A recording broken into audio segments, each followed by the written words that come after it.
विचारों के आधार पे हो सकती है, उसमें हाथापाई या उस तरह धक्के मुक्की कोई जगह नहीं है। रही बात बाबा साहब अम्बेडकर की, तो मैं स्पष्ट आपसे कर दूं, बाबा साहब अम्बेडकर का कद बहुत बड़ा है, चाहे वो अर्थशास्त्री के तौर पे हो, चाहे वो पत्रकारिता में हो, चाहे वो संविधान के ज्ञाता के रूप में हो, चाहे महिलाओं के मुक्तिदाता के रूप में हो,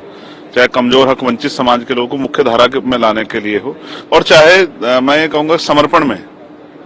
जो त्याग बलिदान, अपने 4 बच्चों का बलिदान दिया उन्होंने, उनकी तरफ भी नहीं देखा इस देश को आगे बढ़ाने के लिए, हक वंचित समाज महिलाओं को मुख्य धारा में लाने के लिए। तो ये अच्छी बात है कि बाबा साहब का कद इतना बड़ा कि आज पक्ष और विपक्ष सबको बाबा साहब की बात करनी पड़ रही है। लेकिन मैं फिर स्पष्ट करूंगा कि बाबा साहब का अपमान इस बात से भी होता है जब आप सरकारी इंस्टीट्यूशन का निजीकरण करते हैं, जब आप उनके सपनों को कुचलने का काम करते हैं, जब आप 1 नेशन 1 इलेक्शन का बिल लेके आते हैं और संघीय ढांचे पे चोट करते हैं, जब राज्यों की शक्ति को कम करते हैं, जब आप तानाशाही की तरफ बढ़ते हैं, ये भी बाबा साहब का अपमान है। जब आप हक वंचित समाज के रास्ते रोकते हैं, ये भी बाबा साहब का अपमान है। और मैं सभी पार्टी को कहूंगा कि वो बाबा साहब के नाम पे राजनीति करते अच्छी बात है, लेकिन जब वो बाबा साहब के विषय में बात करें तो ये बात ध्यान रखें कि देश में, दुनिया में उनके करोड़ों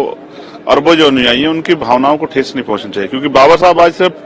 किसी गांव गली में की बात नहीं है, देश के हर गांव गली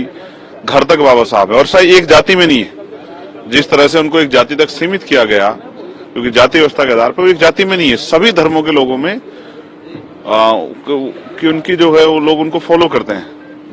हर जाति धर्म के लोगों मैंने जो है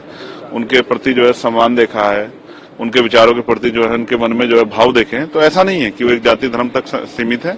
लेकिन मैं स्पष्ट तौर पर कहूंगा कि फिर भविष्य में याद रखें कि बाबा साहब अम्बेडकर के अनुयायी आज बड़ी चिंता में है, और भविष्य में ऐसे कोई भी होगी तो उसके खामियाजा जो है उस पार्टी दल को भुगतना पड़ेगा, जो भी इस तरह के स्टेटमेंट देगा। बाबा साहेब आम्बेडकर भी नहीं, आम्बेडकर जी भी नहीं, आम्बेडकर आम्बेडकर आम्बेडकर। और दूसरी बात यह है कि बाबा साहेब का नाम पूरा देश लेता है। वो कहते हैं कि आजकल फैशन हो गई है आम्बेडकर आम्बेडकर आम्बेडकर करने की। आम्बेडकर का नाम लेने की बजाय भगवान का नाम लो तो 7 जन्म तक तुम्हें स्वर्ग मिल जाएगा। ये जो टिप्पणी है, ये अभी एक फैशन होगा, अभी एक फैशन होगा, आम्बेडकर आम्बेडकर आम्बेडकर आम्बेडकर आम्बेडकर आम्बेडकर। इतना नाम अगर भगवान का लेते हैं तो 7 जन्मों तक स्वर्ग मिल जाता है। देश में बाबा साहेब आम्बेडकर का नाम लेना वो फैशन हो गई है, और आम्बेडकर का नाम नहीं ले, भगवान का नाम लो तो 7 जन्म मिलेंगे। ये बहुत घटिया किस्म का अपमान बाबा साहेब आम्बेडकर का है। इसे हिंदुस्तान सहन नहीं करेगा, और इसीलिए आज सभी ऑपोजिशन पार्टीज ने ये मांग की है। बहुत सारे बीजेपी के साथी भी हमको मिलते हैं, वो कहते हैं कि ये गलत है। संसद में संविधान पर बहुत ही डिटेल्ड चर्चा हुई, और जिस तरह से कांग्रेस के इतिहास को आज पूरे देश के सामने रखा गया, उससे कांग्रेस पूरी तरह से झल्लाई हुई है। और जो उनका असली काम करने का तरीका है वो आज सामने आया। किस तरह से उन्होंने हमारे 2 सांसदों को धक्का मुक्की करके उनको घायल किया। दोनों सांसद अभी हॉस्पिटल में हैं। ये संसद की मर्यादा है क्या? ये इस तरह से संसद में काम करने का तरीका होता है? कांग्रेस इस बात को समझ ले कि सारा देश स्पष्ट तौर पे जानता है कि कांग्रेस सदा ही हमेशा से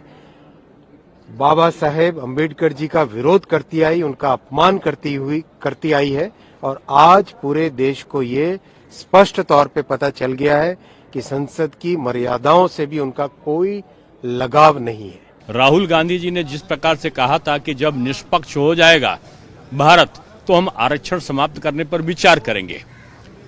वो जवाबदेही तय करने के लिए माननीय गृह मंत्री जी ने जब सदन में उनको चुनौती दी कि आपने अम्बेडकर जी को 2 बार हराया, आपने उनको भारत रत्न नहीं मिलने दिया, जबकि नेहरू जी ने खुद भारत रत्न अपने प्रधानमंत्री रहते हुए ले लिया, इंदिरा जी ने प्रधानमंत्री रहते हुए खुद भारत रत्न ले लिया, और उन्होंने इस पर बात कहा कि 2 बार भारत आपने बाबा साहब को हराया कि अभद्र भी था, अशोभनीय भी था और अस्वीकार्य भी है। लोकतंत्र में हमारे मतभेद हो सकते हैं, वैचारिक मतभेद हो सकते हैं, लेकिन लोकतंत्र में इस तरह की घटनाएं, इस तरह के जो है शारीरिक रूप से इस तरह से किसी को चोट पहुंचाना नितांत अस्वीकार्य है, निंदनीय है और इसकी जितनी भर्त्सना की जाए उतनी कम है। कांग्रेस पार्टी और कांग्रेस के नेतृत्व का व्यवहार जो इसको लेकर के था, एक तरफ जिस तरह से उन्होंने लोकतंत्र की हत्या का प्रयास किया, संविधान को बार बार कुचलने का षड्यंत्र किया और अपने आप को हमेशा संविधान कानून से ऊपर जिस तरह से समझा है, परिवार ने अपने आप को देश को अपनी जागीर जिस तरह से समझा है, आज एक बार फिर उन्होंने इसी तरह का प्रदर्शन करके, इसी तरह का आचरण और व्यवहार करके इस बात को दिखाया है कि लोकतंत्र और लोकतांत्रिक मूल्यों के प्रति उनके मन में, उनके विचार में, मस्तिष्क में कोई आस्था नहीं है। ये निंदनीय है। निश्चित रूप से कांग्रेस पार्टी और राहुल गांधी जी को इसके लिए माफी मांगना चाहिए। अभी कांग्रेस ये कह रही है कि बीजेपी ने जानबूझकर धक्का मुक्की की और हमारे जो नेता हैं मुझे लगता है मल्लिकार्जुन खड़गे जी को चोट भी आई और ये जो मुझे लगता है कि आजकल की दुनिया में जब सब कुछ डिजिटल स्पेस में रिकॉर्डेड है, तो आज जो कुछ भी हुआ है वो सब आप मीडिया के मित्रों के पास में भी रिकॉर्ड में होगा और अदरवाइज ऑल्सो भी सब कुछ जो है क्लोज सर्किट सीसीटीवी कैमरा के रिकॉर्डिंग में एक बार सब कुछ सामने जो है, एक बार वीडियो आएंगे तो निश्चित रूप से सब कुछ नीर क्षीर सब सामने होगा। सुबह 9 बजे हमारे कांग्रेस का पार्लियामेंट्री पार्टी मीटिंग था। उस पार्लियामेंट्री मीटिंग के बाद राहुल जी के नेतृत्व में जो प्रदर्शन पिछले 2 दिन से हो रहा है, अमित शाह जी के खिलाफ जो स्टेटमेंट अंबेडकर जी के ऊपर उसने राज्यसभा में किया है, उसको लेकर माफी मांगने के लिए और इस्तीफा देने के लिए और अंबेडकर जी का नाम लेकर अपमानित किया, उसके ऊपर हम अंबेडकर जी का स्टैचू के सामने पूरे कांग्रेस के एमपीज, इंडिया अलायंस के एमपीज ने एक प्रदर्शन किया था। वो प्रदर्शन के बाद एक ही लाइन में हमने सीधा मगर द्वार पर शांतिपूर्वक तरीके से हमने प्रदर्शन किया था। जब हमारे जो प्रदर्शन मगर द्वार के सामने आ गया था, मगर 2 तरीके से, एक प्रियंका जी के नेतृत्व में जो महिला एमपीज के खिलाफ उनको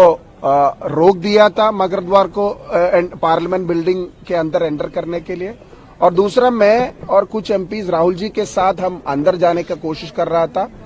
दी ऑपोजिशन लीडर, विपक्ष के नेता को बुरी तरीके से अंदर जाने का रुकावट दिया था, उनको धक्का धक्की किया था और उनका रास्ता रोकने का पूरा कोशिश बीजेपी का एमपीस ने किया था। उसके बावजूद भी हम 3-4 एमपीस अंदर घुस गया और जो लोग राहुल जी का धक्का मुक्की दिया था उसके ऊपर हमने 14 एमपीस माननीय स्पीकर जी को हमने लिखित में इसके ऊपर कार्रवाई होना चाहिए। जो लोग ऑपोजिशन लीडर के खिलाफ जो रुकावट किया था, हर टाइम पे मगर द्वार में प्रदर्शन होता रहता है, बट सिक्योरिटी वाले जो लोग अंदर जाना चाहते हैं मेंबर्स, उनके लिए एक अलग सा रास्ता निकालता है। इस बार वो नहीं हुआ था, सिक्योरिटी लैप्स पूरी तरह हो गया और जो स्पीकर का डायरेक्शन था